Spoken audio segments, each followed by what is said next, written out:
Hello everyone, today we're giving you an update on the microchip crisis and what creative moves car manufacturers are making to try to get around it. Hi, I'm Kevin Hunter, the Homework Guy and author of Is That the Best You Can Do? You have arrived at the home of super high intensity training for car buyers. Well, the amazing Elizabeth joins me to talk about the ongoing microchip crisis and how car manufacturers are adjusting to it.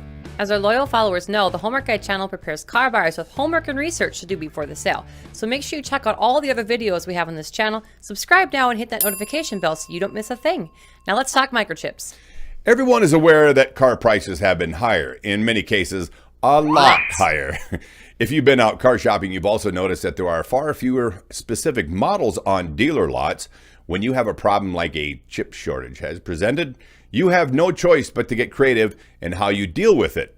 If you haven't been keeping track, the current chip shortage has caused at least 2 million fewer new vehicles to make it to market in the short run and will amount to several million in the long run by the time it's all sorted out.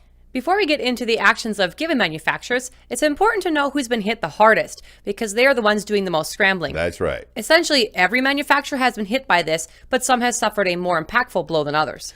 That's right. In a recent report put out by Forbes, Automotive News, and Car and Driver, the Ford F-Series trucks were hit the hardest with almost 110,000 trucks out of production. Well, Jeep Cherokee follows with 98,584 of those vehicles out of production. Chevy Equinox has lost 81,833 vehicles. Chevy Malibu is down 56,929. Ford Explorer is down 46,767. Jeep Compass down 42,195, Ford Edge down 37,520, and Ford Escape down 36,463. Wow. Well, of course, there are other models and manufacturers, but interestingly, it's been the domestic automakers that have been hit the hardest. Everybody in Detroit. Yep. Subsequently, they're the ones that are getting more creative. So let's talk about the Ford Motor Company and what they're doing to address their problem. To give you an example of how rough it's been for Ford, Chip Detch, president of Apple Ford Lincoln in Columbia, Maryland, normally had 700 vehicles on his dealer lot. By the way, he's in Dan Whitney's backyard. Yeah, awesome. Recently, that number has been under 150, and that's about 20% of his previous inventory level. Well, Chip's dilemma is not uncommon given what's happened with chips. His name. Yes. So Ford Motor Company has decided to ship unfinished vehicles to their network of dealers. They've never done this before in the history of the company, but they are planning to ship partially built vehicles to dealerships and then rely on the service technicians to install the missing chips. Well, I've seen some of this service technicians. I'm not 100% sure that's a really great idea, but I digress. Ford is already addressing a couple of these problems by doing this. If you haven't seen any of the aerial photos of storage lots and assembly plants flooded with Ford trucks and other Ford vehicles, well, stashing them at dealers right now who have a lot of space because of their dwindling lot inventory, well, it seems like a perfect solution to store these incomplete vehicles. The dealers haven't all signed off on accepting the arrangement yet, however, but it seems to me that this should work out in the favor of both of them. Sure. Meanwhile, both General Motors and Stellantis have planned increased downtime hours at their assembly plants, adding to the millions of vehicles that the car market is already short. GM did ship 30,000 mid-size pickups last week by eliminating given features like wireless phone charging and automatic stop-start. Unlike GM and Stellantis, Ford plans to keep their plants running, avoiding additional downtime, a strategy which they believe will shorten the time frame of getting vehicles to customers when the chips become available. The plan includes training for Ford technicians because it's not the job they've had to do before, kind of like I said. So if you're familiar with the cost associated with floor plan, well, Ford is saying that dealers won't be expected to carry that cost until the vehicles are actually finished. At the moment, Ford is giving dealers the opportunity to opt into this plan, which they're calling the Vehicle Bailment Agreement. Meanwhile, Nissan plans to leave out navigation systems from thousands of their vehicles that typically would have them. Who knows if they'll offer those at a later time to those car buyers? Well, I'm visualizing all these lost Nissan drivers out there. You know, they'll have to use their phones, I guess. Yeah. Well, Ram has stopped offering its 1,500 pickups with the standard intelligent rearview mirror with the blind spot detection. And Renault has eliminated the oversized digital screen that they were putting behind the steering wheel on the Arcana SUV. Heck, Peugeot is even going back to the old-fashioned analog speedometers in its 308 hatchbacks instead of digital readouts. I love it. Well, actually, many of our viewers here on the channel have been suggesting that's exactly what they should do. Also, some of the Chevy pickups won't have that fuel economy module in them, which, as a side note, Only makes a difference of about a mile per gallon, so maybe it's not that big of a deal. Well, word has it that at least one car manufacturer is asking chip makers to send microcontrollers that don't actually meet their specifications. Oopsie daisy. Well, this doesn't impact critical systems like brakes or other safety components, but you might notice that your entertainment system doesn't work well when it gets hot out. That sounds awesome. Not really. Don't buy these cars in LA, I guess. Yes. All of this to save chips. Well, think about something.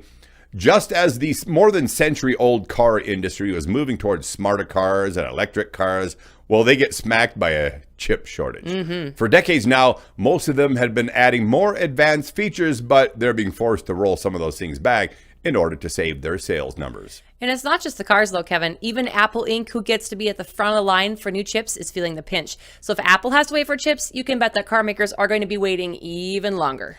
So when will all this chip shortage problem end? Well, there is no shortage of opinions when it comes to the experts. Some say it will catch up later this summer. Well, I'm wondering what you got to smoke in order to come up with a story like that. Yikes. Other level-headed experts say it will be all of this year and it will go into a good part of 2022. Now, that's a story I agree with. We've reviewed many different sources, and we think the situation will slowly continue to improve itself in a more realistic timetable for some level of normalcy. Well, that ought to be in the neighborhood of June or July 2022. Now, this doesn't mean that all the prices of cars will be back in alignment with what they were in previous years. Not at all. When have you ever known the car business to come down as opposed to going up? Like, never. And with all these dealers having gotten used to big, fat prices for their new and used cars, I don't think the auto industry will ever have a full recovery when it comes to car pricing. Well, think a little bit about the history of the oil industry, and maybe some people in our audience are old enough to remember when gas was less than $1 a gallon, like even around that 50, 60 cents a gallon. Sure. Well, then it shot up to $3-4 per gallon during, well, way back in that oil embargo time frame. Well, these prices eventually came down, but the cheapest gas ever really got after that was $1.50 or $1.60 per gallon. The auto industry is a bit like the oil industry. Give them a few extra dollars, and they're never going to give any of that money back.